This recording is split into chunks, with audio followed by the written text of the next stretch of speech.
Hi, my name is Allison Mills, and today I'll be discussing public health lessons from the East Palestine, Ohio train derailment. This incident released hazardous chemicals into the air, water, and soil, creating major concerns for community health. After learning about the environmental and public health impacts, I created my own set of guidelines for how communities and health agencies should respond to chemical contamination events like this. A little background on the event. In February 2023, a train carrying hazardous materials derailed in East Palestine. Several rail cars contained chemicals like vinyl chloride, benzene, and acrolein. These substances can irritate the respiratory system, contaminate soil and water, and have long-term cancer risks. The EPA conducted air screenings and did not find any major concerns for indoor air quality. However, surface water sources like Sulphur Run showed heavy contamination, while groundwater, which most residents use for drinking water, remained minimally affected. Chemicals also seeped into the soil and continued releasing vapors over time. This situation highlights how complex environmental disasters can be and why strong public health responses are so important. So based on what I've learned, I've developed my own guidelines for improving community protection and emergency responses after chemical contamination events. The first guideline I came up with was to prioritize transparent communication. Residents need clear information about risks, testing results, and safety recommendations. Confusion increases fear and distrust.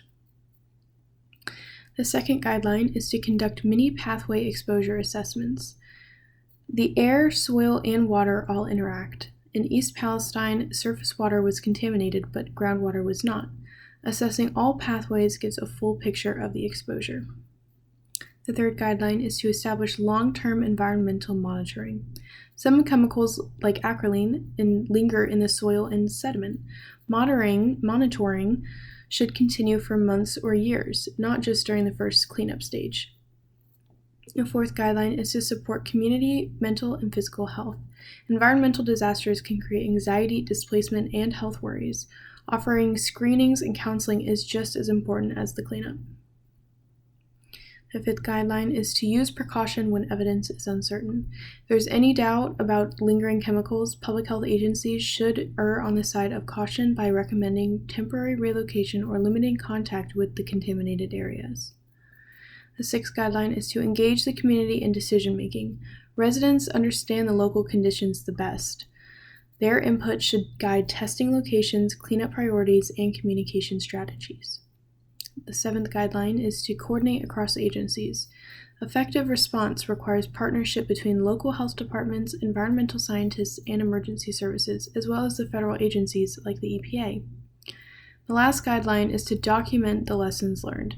Every incident should contribute to a stronger emergency preparedness framework to protect the future communities.